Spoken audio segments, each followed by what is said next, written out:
The old YouTuber gets caught being an asshole or a horrible person trend. It just continues. There are lots of examples of this, of YouTubers or content creators from whatever platform being exposed for something bad.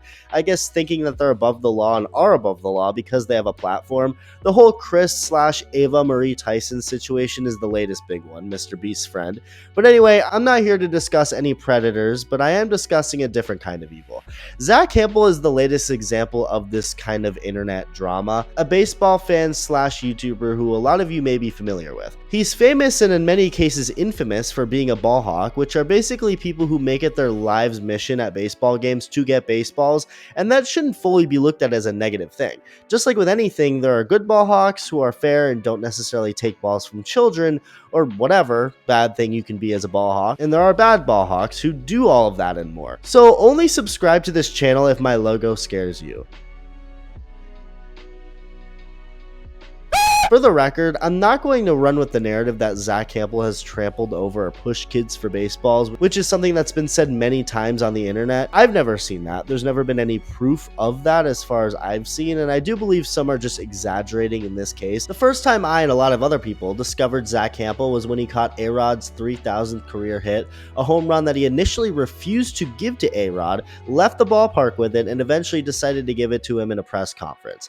From there, I found his YouTube channel and realized, as anyone else would when you look at his channel for 5 seconds, this is this guy's entire life, collecting baseballs. He's collected over 12,000 baseballs over the years at games, with many of them being milestone ones or significant ones like A-Rod's 3,000th hit and Mike Trout's first ever hit.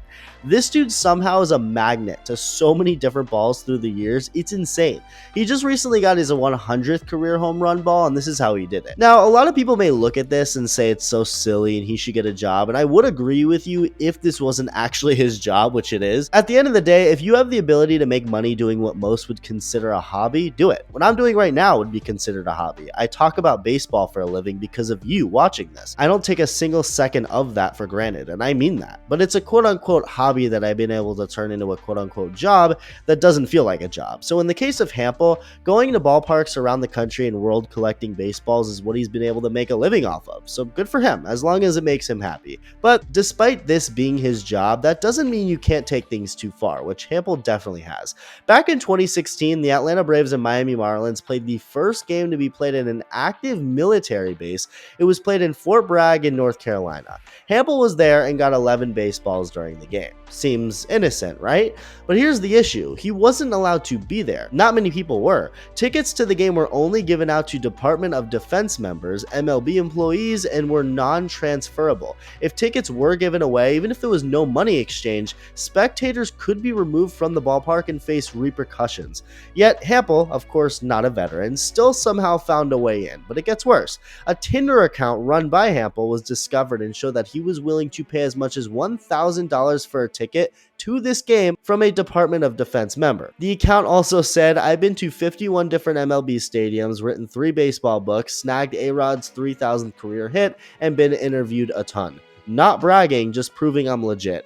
Google me, Zach Hample, and write back if you want to make a new baseball friend and have a memorable platonic adventure." After getting deservingly crushed on the internet for this, Hample released a whole apology that I won't read, but to sum it up, he tried to say he did nothing wrong because he was allowed in with the military friend he was with and nobody really asked any questions, but ended the statement by calling himself idiotic, basically saying he regretted that he did it, and donated $100 for every baseball he got during the game, so $1,100 to amvets.org. So that was a big thing Hample did, a big controversial thing, and Hample's just continued to get both hate and love by fans over the years.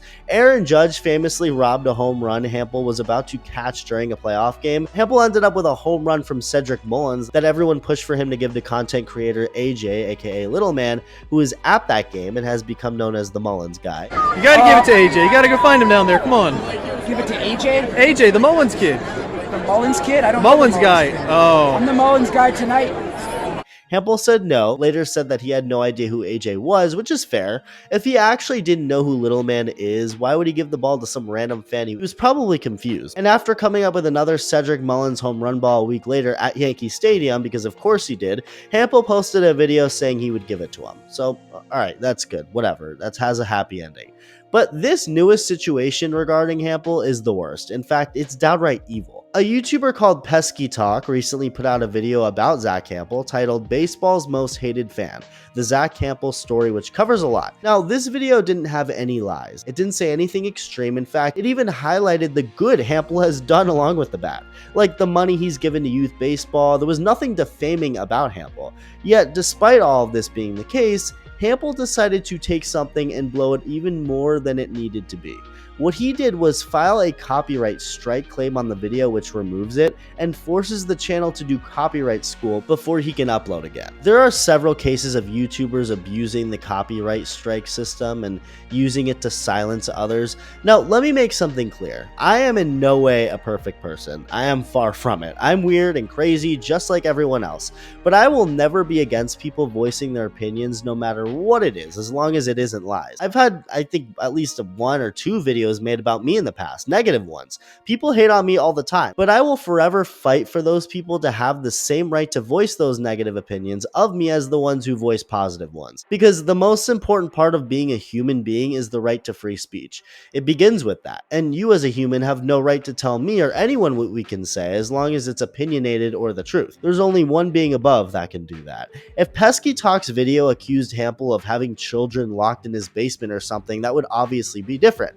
But nothing said in the video is based on lies. Hample quite literally tried to take the video down and strike this guy's channel. In other words, he tried to censor him, and he did, simply because he didn't like what he said about him. That is an incredibly dangerous and downright immorally bad way of thinking. And rightfully so, Hample got called out for this and eventually decided to remove the strike claim from the video, and so thankfully everything is fine now with Pesky Talk's channel and the video is back up. And Hample still hasn't really fully taken responsibility or apologized for blatantly being in the wrong here. That is asinine.